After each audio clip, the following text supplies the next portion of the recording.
Save the entire workbook as a PDF file in your geometry template folder, omitting document properties and tags.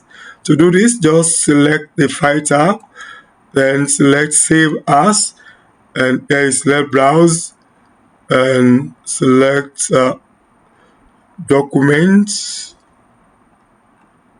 right here, Document.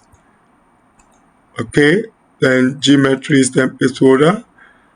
Okay, so select here PDF. Okay, and select Options. Okay, so omitting document properties and tags.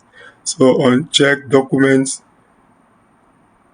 Properties and Document Structure tags for accessibility, and click OK. Here again, click Save. Okay, that is done. Correct.